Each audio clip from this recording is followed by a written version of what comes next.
નમસ્કાર, તમે જોઈ રહ્યા છો મંતવ્ય ન્યૂઝ અને હું છું આપની સાથે સીધા સમાજ સાથે મહેન્દ્ર।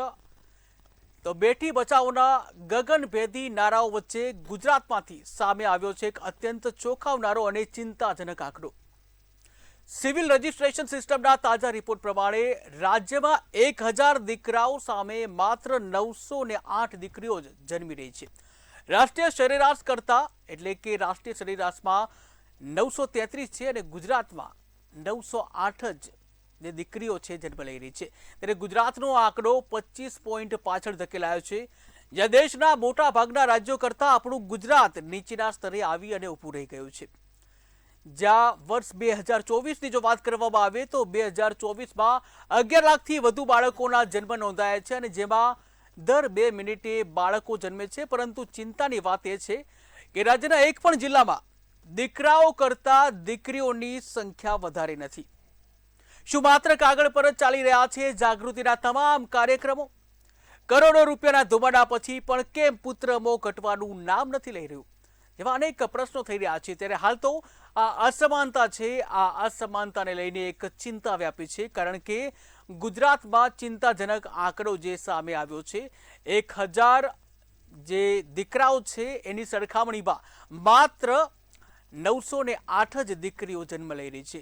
તો સમગ્ર ભારતમાં ગુજરાતનું જે સ્તર છે આ બાબતે સતત નીચું આવી રહ્યું છે। ગુજરાતનો જે આંકડો છે એ ભારતના સરેરાશ આંકડા કરતાં પણ નીચો છે। જ્યાં સરેરાશ ભારતની વાત કરવામાં આવે તો સરેરાશ ભારતમાં 1000 દીકરીઓ જન્મ લઈ રહી છે। આ સાથે જો ગુજરાતમાં 908નો જે આંકડો છે અને છેલ્લા 5 વર્ષમાં પણ આ આંકડો સતત નીચો જ રહ્યો છે। આજે પણ સમાજમાં એ વાસ્તવિકતા આપણે સ્વીકારવી પડે કે દીકરાનો મોહ હજુ પણ જોવા મળે છે। આ સાથે જ દીકરાના મોહ સાથે જ જે કહી શકાય દીકરીઓની સંખ્યા છે તેમાં ચિંતાજનક ઘટાડો જોવા મળી રહ્યો છે। તેના અનેક કારણો હોઈ શકે છે। માત્ર મોટી મોટી વાતો કરવામાં આવે છે દીકરી બચાવો, પરંતુ ખરેખર શું દીકરીને બચાવવામાં આવે છે? જો દીકરીને બચાવવામાં આવતી હોય તો પછી આ આંકડો ચિંતાજનક ન હોય। અને આ ચિંતાજનક આંકડાને લઈને સમાજમાં પણ એક ચિંતા સામે આવી છે અને જેને લઈને સમાજમાં દીકરા અને દીકરીમાં અસમાનતાનો જે માહોલ જોવા મળે છે। ત્યારે ખાસ કરીને અનેક પ્રશ્નો સામે આવતા હોય છે। ગુજરાતમાં ઘટતી દીકરીઓ સામે આખરે જવાબદાર કોણ, તે સૌથી મોટો પ્રશ્ન છે।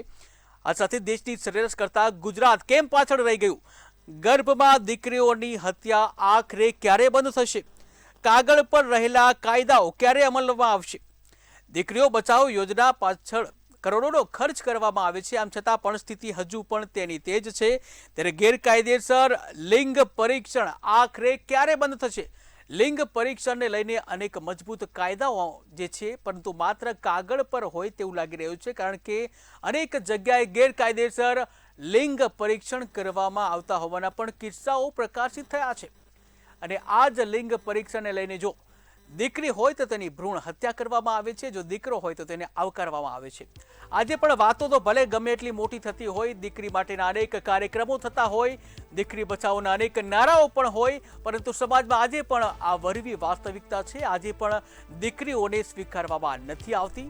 એ ચાહે શહેરી હોય કે ગ્રામ્ય હોય, તમામ જગ્યાએ આ પ્રકારનો જે માહોલ જોવા મળે છે। સમૃદ્ધ સમાજમાં પણ આ પ્રકારનો માહોલ જોવા મળે છે, જ્યાં દીકરીઓને હજુ પણ ક્યાંક ને ક્યાંક આવકારવામાં નથી આવતી।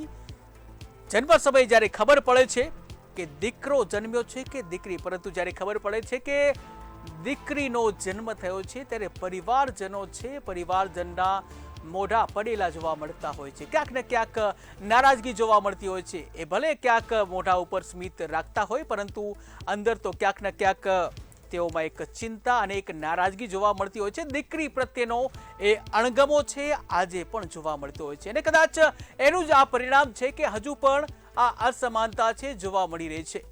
કાયદાઓ તો છે, પરંતુ આ કાયદાઓ માત્ર કાગળ પર હોય તેવું લાગી રહ્યું છે। મોટા મોટા કાર્યક્રમો કરવામાં આવે છે, કરોડો રૂપિયાનો જે ધુમાડો કરવામાં આવે છે, બેટી બચાવોના અનેક કાર્યક્રમો થાય છે અને અનેક બજેટ પણ ફાળવવામાં આવે છે, પરંતુ જ્યારે વાસ્તવિક આંકડા આપણે જ્યારે જોઈએ છીએ ત્યારે તમામ બેટી બચાવોનો જે કાર્યક્રમો છે, બેટી બચાવોની જે વાતો થઈ રહી છે એ માત્ર કાગળ પર હોય તેવું લાગી રહ્યું છે. તમામ દાવાઓ માત્ર પોકળ સાબિત થઈ રહ્યા છે, કારણ કે આંકડા કંઈક અલગ જ દર્શાવે છે. ગુજરાત સમૃદ્ધ ગુજરાત છે, ગુજરાત વિકસિત ગુજરાત બની રહ્યું છે, ગુજરાત દરેક ક્ષેત્રમાં આગળ વધી રહ્યું છે. ગુજરાતને ભારતમાં એક રોલ મોડલ તરીકે ગણવામાં આવે છે, પરંતુ આજ ગુજરાત જ્યારે દીકરીઓની વાત આવે ત્યારે આજ ગુજરાત હજુ પણ પાછળ છે. આખરે કોણ એના માટે જવાબદાર છે? શું સમાજમાં હજુ પણ એ જ પુત્રનો મોહ છે? એની આડમાં દીકરીઓનું જે પ્રમાણ ઓછું જોવા મળે છે? આખરે શા માટે આ પ્રકારનું જે વાતાવરણ સામે આવે છે, ગેરકાયદેસર લિંગ પરીક્ષણ જે થઈ રહ્યું છે, એ ક્યારે અટકશે? આજે પણ આપણે જોઈએ છીએ કે અનેક જગ્યાએ ગેરકાયદેસર લિંગ પરીક્ષણ કરવામાં આવે છે, અને જો લિંગ પરીક્ષણમાં દીકરી હોવાનું માલુમ પડે છે ત્યારે તેનું ભ્રૂણ હત્યા કરવામાં આવે છે, તેને ઓપરેશન કરાવવામાં આવે છે, અને એ ઓપરેશન દ્વારા એ ભ્રૂણ નીકાળવામાં આવે છે. એટલે કે દીકરી છે તેનું ભ્રૂણમાં તેની હત્યા કરવામાં આવે છે. આજે પણ આપણે ગમે તેટલા આગળ વધી ગયા હોય, પરંતુ આધુનિકતામાં પણ આજે પણ માનસિકતા તો ક્યાંક ને ક્યાંક હજુ પણ એ જ જોવા મળી રહી છે. શિક્ષણનું સ્તર ભલે વધ્યું હોય, વિકસિત ગુજરાતની વાતો હોય, પરંતુ જ્યારે લિંગ સમાનતાની જે વાતો આવે ત્યારે આજે પણ એ લિંગ સમાનતા જોવા નથી મળતી, કારણ કે આજે પણ 1000 દીકરાઓ સામે માત્ર 908 જ દીકરીઓનો જન્મ જોવા મળે છે. ભારતની વાત કરવામાં આવે તો ભારતમાં પણ 1000 દીકરાઓ સામે માત્ર 933 દીકરીઓ છે તેઓનો જન્મ જે દર્શાવવામાં આવ્યો છે. પરંતુ અહીં ગુજરાતની વાત કરવામાં આવે, આમ તો ગુજરાતની બહુ જ મોટી મોટી વાતો થતી હોય છે, સમૃદ્ધ ગુજરાત, વિકસિત ગુજરાત જેવી અનેક વાતો હોય છે, પરંતુ આજે પણ આ દાવા છે પોકળ જોવા મળે છે. ત્યારે આજ મુદ્દે આપણી સાથે વાત કરવી છે, આ ચર્ચા કરવી છે, અને આપણી સાથે ચર્ચા માટે જોડાઈ ગયા છે સામાજિક આગેવાન ભાવિશા પરમાર, સમાજશાસ્ત્રી ડોક્ટર મેઘરાજસિંહ જાડેજા, સામાજિક આગેવાન ભાર્ગવીબા ગોહિલ, મહિલા અગ્રણી હિના રાવલ અને ગાયનેકોલોજીસ્ટ ડોક્ટર શૈલી ગજેરા. આપ તમામનું મંતવ્ય ન્યૂઝમાં સ્વાગત છે. ત્યારે ખાસ કરીને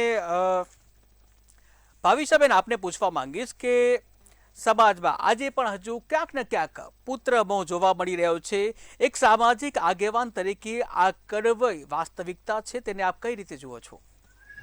ભાઈ, હું આ જે આંકડો આવી રહ્યો છે એ જસ્ટ આંકડો નથી દેખાઈ રહ્યું, એ પ્રદર્શન કરી રહ્યું છે ગુજરાતના લોકોની માનસિકતા, કે લોકો દીકરીને આજે પણ બહુ જ સમજે છે. લોકો દીકરીને આજે બી એવું સમજે છે કે એ પરાયું ધન છે. જો આ મેન્ટાલિટી જ્યાં સુધી દૂર નહીં થાય ત્યાં સુધી તો આ આંકડો કદાચ આનાથી બી ઓછો જશે.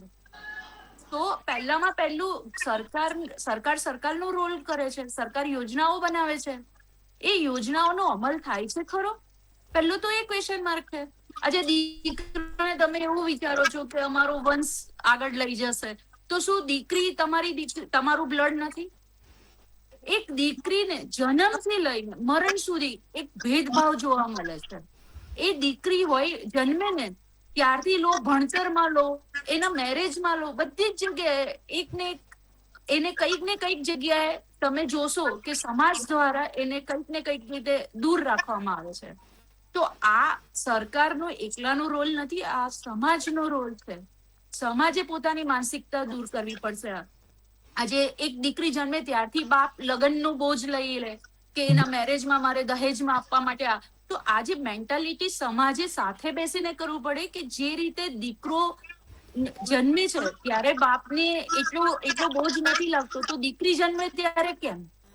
દહેજ પ્રથા તો આપણે કહીએ છીએ કે ઓલમોસ્ટ અત્યારે સમાજમાં રહી નથી, પણ કંઈક ને કંઈક જયારે લગ્ન કરવા નીકળીએ ને ત્યારે તમે જોજો, જયારે સંબંધી લોકો બેસે ને ત્યારે એવું કે છે કે અમારા 500 માણસ આવશે, અમારે તો કશું જોઈતું નથી, પણ તમે આ આપશો એ તમારી દીકરીને આપશો. તો આ બી એક રીતે કંઈક ને કંઈક દહેજ માગવાની આ લોકોએ નવી સ્ટાઇલ બનાવી છે. બીજું કશું નથી. સાથે તમે જુઓ કે દીકરી કમાતી હોય, તમારા ઘરની વહુ જ્યારે કમાતી હોય તો એના ઉપર તમારો હક છે. તો એના મા બાપે એને ભણાવીને એને જ્યારે આ લેવલ પર બેસાડીશું તો દીકરીનો બી એટલી જ જવાબદારી છે એના મા બાપ પ્રત્યે જેટલી દીકરાની છે. જ્યારે આ મેન્ટાલિટી આપણે સમજીશું તો કદાચ આ જે ભેદભાવ દીકરા અને દીકરીમાં થઈ રહ્યો છે ને એ કોઈક અંશે ઓછો થશે. સરકારનું કામ કરે છે, સરકાર યોજનાઓ બનાવે છે, પણ સરકારે બી આ વસ્તુને સમાજને સમજાવીને એક નીચલા વર્ગ સુધી આ માનસિકતા સુધરે એના પગલા લેવા પડશે. તમે રાજસ્થાનનો કેસ લઈ લો. આ જે આંકડાઓ વધી રહ્યા છે, આજે તમે જુઓ દીકરીઓ સાથે ગુનાના આંકડાઓ વધી રહ્યા છે, એની પાછળનું કંઈક ને કંઈક કારણ આ આંકડાઓ છે. આ જો આંકડાઓ ઉપર કંટ્રોલ નહીં કરીએ ને તો ભવિષ્યમાં કદાચ દીકરીઓ સાથેના ગુનાઓના આંકડાઓ વધતા જ જશે. સાથે આજે તમે રાજસ્થાનનો કેસ જોઈ લો.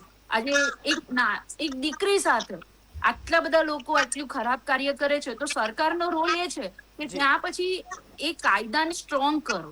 આજે એક મા તરીકે એક ઘરમાં દીકરી હોય તો એ બહાર જતી હોય તો એ માનસિકતા આપણે બી સમજવી પડશે કે સમાજમાં લોકોની પેરેન્ટ્સની માનસિકતા શું થઈ ગઈ છે. આજે દીકરી બહાર જતી હોય છે ને તો એ જ્યાં સુધી ઘરે ના આવે ત્યાં સુધી મા બાપનો જીવ ઊંચો રહેતો હોય છે ભાઈ. તો એ વસ્તુ સેફ ઝોન ક્યાં છે દીકરીમાં? દીકરી બચાવો દીકરી પઢાવવાના નારાથી તો ના થાય ને. આ કંઈક ને કંઈક અસર જે દીકરીઓ સાથે થતા ગુનાઓની બી અસર દેખાઈ રહી છે. જી જી જી એ મેન્ટાલિટી જ્યાં સુધી એમને ફ્રીડમ નહીં મળે, જ્યાં સુધી ત્યાં ઇક્વાલિટી નહીં આવે ભાઈ. બિલકુલ એટલે આમાં સરકારનો રોલ છે, સાથે સાથે સમાજનો બી રોલ છે. બિલકુલ સરકાર સરકાર અને એકલાથી જી આ જી મુદ્દો સોલ્વ નહીં થાય ના. આ એક સરકાર નીતિ બનાવશે, યોજના બનાવશે, પણ ફોલો તો સમાજે જ કરવાની રહેશે. બિલકુલ ફોલો કરવું જ પડશે. ભાર્ગવીબા, આપના પાસે આવીશ. આપ પણ એક જે સામાજિક આગેવાન છો, ત્યારે આધુનિકતા વધી છે, શિક્ષણ વધ્યું છે, સરકાર દ્વારા અનેક કાર્યક્રમો, છતાં પણ માનસિકતા આજે પણ એ જ. શું કહીશું આ બાબતે ભાર્ગવીબા? સૌપ્રથમ તો થેન્ક યુ સો મચ મંતવ્ય ન્યૂઝ કે આવા સમયમાં પણ આ વિષય પર જાગૃતિકરણ લાવવા માટે. હવે મારા પહેલા વક્તવ્ય માટે લગભગ આપણે ભાવિશાબેનને કીધું. ભાવિશાબેને બહુ સરસ વાત કરી છે અને એના સાથે 100% સહમતિ છે. પરંતુ એક પર્સનલી જયારે સામાજિક કાર્ય કરતા હોય ત્યારે એક વસ્તુ જાણવી અને એને અનુભવવી અને એનું અમલીકરણ એ વસ્તુ વધારે મહત્વ ધરાવતા હોય છે. તો પહેલામાં પહેલું આ વસ્તુ જયારે આ રીતે આજના સમયમાં રજૂ થઈ રહી છે ત્યારે આપણે સ્વયંભૂ જાગૃતિકરણ લાવવું પડે. કોકને ક્યારેક સૂચના આપતા પહેલા આપણે પોતાના પરિવાર, કુટુંબ, સમાજ, ગામ, પછી આપણે આગળ વધી શકીએ કે ત્યાં આગળ આપણેથી કેટલું જાગૃતિકરણ લાવી શકીએ છીએ અને કેટલું એનું અનુકરણ કરી શકીએ છીએ. તો સૌ પ્રથમ જયારે આ મુદ્દો અત્યારે આજના જે બહુ જ ફાસ્ટ જમાનામાં બધી જ દીકરી સમોવડ્યું છે અને સાથે સાથે એકલું ગુજરાત કે એકલું રાજકોટ કે એકલું અમદાવાદ નહીં, આખા ભારત વર્ષમાં ક્યાંક ને ક્યાંક બહુ ઇફેક્ટિવ રીતે લાગુ પડી રહી છે. તો એની સાથે ખૂબ દ્રઢપણે માનવું છે ગવર્મેન્ટનું કામ કરે છે, લોકોનું કામ કરે છે. બિલકુલ. જ્યાં સુધી ભ્રષ્ટાચારની અમુક સીમાઓનું લિમિટેશન નહીં થાય ત્યાં સુધી આને વકરવાનું અને બહુ જ ખરાબ સમય સાથે લડવાની હવે પછીની પેઢીની માનસિકતા થશે. બિલકુલ. તો એ પહેલા સૌથી મોટું સોલ્યુશન એક જ વસ્તુનું હોઈ શકે કે દરેક સમાજમાં ધાર્મિક અને સામાજિક આગેવાનો જ્યાં સુધી માનસિકતા, જેમ ભાવિશાબેને કીધું મેન્ટાલિટી, તો ધાર્મિક જેટલા ચાલે છે જે જગ્યા પર અને જે સામાજિકતા ચાલે છે, સમાજ આગેવાનો છે, દરેક આગેવાનોએ આના પર ભારપૂર્વક વિચારવું પડશે. બિલકુલ, દરેક આગેવાનો જી આપણે આ મુદ્દાનું ઘણી ખરી અંશે નિરાકરણ લાવી શકશું. બિલકુલ બિલકુલ. હેનાબેન, આપણા પાસે આવીશ કે જે રીતે મોટા પાયે સ્ત્રી સશક્તિકરણની વાતો કરવામાં આવે છે, પરંતુ આજે પણ દીકરીઓને જન્મવાનો અધિકાર ક્યાંક ને ક્યાંક છીનવાતો હોય તેવું લાગે છે. આવું કેમ?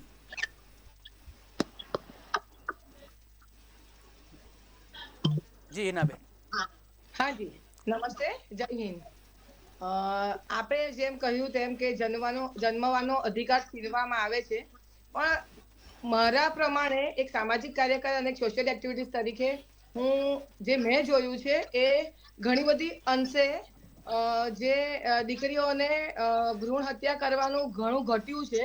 પણ એક એવો નવો મુદ્દો છે કે એ મુદ્દો એવો છે કે અત્યારે જે પહેલા 2 બાળકો હતા એમાંથી હવે એક જ બાળક થઈ ગયું છે, અને પહેલા જો દીકરો જન્મ્યો તો દીકરીને જન્મ એટલે બીજું બાળક જ નથી થવા દેતા, અને એના લીધે થઈને કે દીકરીઓની સંખ્યા એના લીધે પણ ઘટી છે. બાકી દીકરીને સ્થાન તો ઘણું સારું મળ્યું છે, એ ગવર્મેન્ટ હોય કે એ પેરેન્ટ્સ હોય. કારણ કે હું પોતે એક સામાજિક કાર્યકર તરીકે મારે એક જ દીકરી છે, અને એ એક દીકરી છે ને એ દીકરીનો જે ઉછેર જે મા બાપ કરી રહ્યા છે, જે છૂટ આપી રહ્યા છે, સાથે સાથે સરકાર પણ ઘણા સારા યોજનાઓ લાવી છે. અને ભ્રૂણ હત્યા કદાચ 100 માંથી હું કહું કે 5% એવું છે કે અત્યારે કે જે ભ્રૂણ હત્યા થાય છે. બાકી અત્યારે સૌથી વધારે હું એવું કહીશ કે આના લીધે કે એક બાળક, અમે બે ને અમારા 2 માંથી હવે એક બાળક થઈ ગયું છે, અને પહેલા દીકરો આવે તો દીકરી જન્મવાનો મુદ્દો જ નથી આવતો.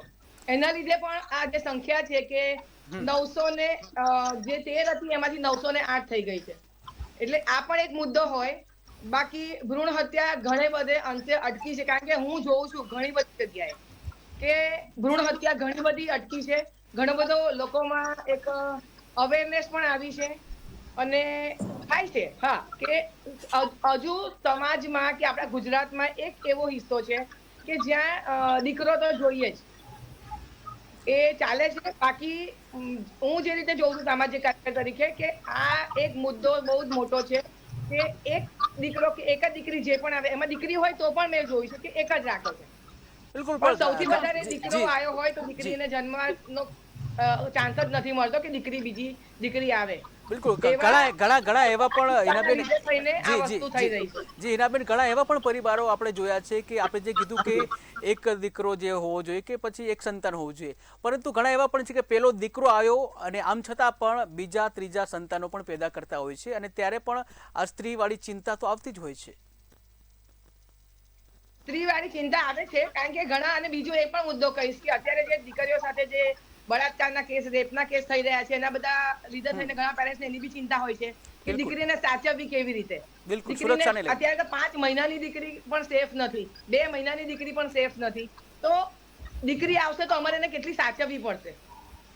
પણ સરકાર તો તમે કહો છો કે જેન ઝી અત્યારે દીકરીઓ પણ બસ બહુ સરસ રીતે સ્વતંત્ર રીતે પોતાના નિર્ણયો લે છે ને કરે છે, અમુક જેન ઝી ને છોડીને. પરંતુ હિનાબેન, સરકાર તો દાવા કરે છે સુરક્ષિત ગુજરાત, અને જે નારીઓ માટે, સ્ત્રી માટે સુરક્ષાને લઈને તો સરકાર વાતો કરે જ છે. હા, સરકાર વાતો કરે છે, સરકારનું કામ કરે, પણ સાથે સાથે આપણે પણ એક અવેર કરવો જોઈએ કે દીકરી ઘરમાં છે, દીકરી કેટલા વાગે ક્યાં જાય છે, શું છે. તમારી પાસે અત્યારે તો બહુ જ લેટેસ્ટ ટેકનોલોજીસ આવી છે, તમારે લોકેશન્સ પણ શેર કરી શકો છો, તમે લોકેશન ટ્રેક કરી શકો છો. દીકરીઓ પણ એમાં ઘણો સપોર્ટ કરે છે, ઘણા ફેમિલીમાં નથી કરતા. પણ આ એક વસ્તુ છે કે જેને લીધે આપણે પોતે પણ અવેરનેસ દીકરીઓ માટે, કે દીકરી પોતે પણ અવેર હોય. કારણ કે અત્યારે ઘણી બધી જગ્યાએ એવું હોય છે કે ઘણી દીકરીઓ એકલી ફરતી હોય છે કે એકલી, અને અમુક ટાઈમે અમુક જગ્યાએ અમુક નીકળીએ તો એવા કિસ્સા એક્સિડન્ટલી બનતા હોય છે. બાકી દીકરીઓ પણ અત્યારે એટલી સક્ષમ થઈ છે કે જે પોતાની સેફટી રાખી શકે. પણ આપણે જે આ ભાવિનાબેને કીધું એ પ્રમાણે કે ઘણા બધા કિસ્સા બીજા રાજ્યોમાં બહુ જ બને છે, ગુજરાતમાં એ મહદ અંશે ઓછું થયું છે. એના છતાં પણ રેપ કેસીસ તો વધ્યા જ છે, એ નાની દીકરી હોય કે મોટી હોય. એટલે સેફટી પોઈન્ટ ઓફ વ્યૂ ઘણું વિચારવા જેવું. બિલકુલ, ઘણું વિચારવા જેવું છે. ડોક્ટર શૈલી, આપના પાસે આવીશ કે સ્ત્રી ભ્રૂણ હત્યાને લઈને ઘણા કાયદાઓ કડક છે, ગેરકાયદેસર પરીક્ષણ કરવું એ પણ જે અપરાધ છે, પરંતુ આમ છતાં પણ આવા પ્રકારના બનાવો સામે આવતા હોય છે. ખામી ક્યાં રહી જાય છે? પહેલા તો સ્ત્રી ભ્રૂણ હત્યા સિવાય બી મારું એ કહેવાનું છે કે નેચરલી હ્યુમન બીંગમાં 105 દીકરાઓની સામે 100 દીકરીઓનો જન્મ રેટ છે. આ નોર્મલ છે. 100 છોકરાઓ સામે 100 છોકરીઓ નથી. એટલે આપણે ગણતરી કરીએ તો 1000 છોકરાઓની સામે 950 અરાઉન્ડ દીકરીઓ જન્મે. 1000 દીકરાની સામે 950 દીકરીઓ જન્મે, એ એક નોર્મલ રેટ છે. એટલે પહેલાના આંકડાની કમ્પેર કરવા જઈએ તો અત્યારે દીકરીનો જન્મ રેટ સારો છે જૂના ટાઈમની કમ્પેરમાં.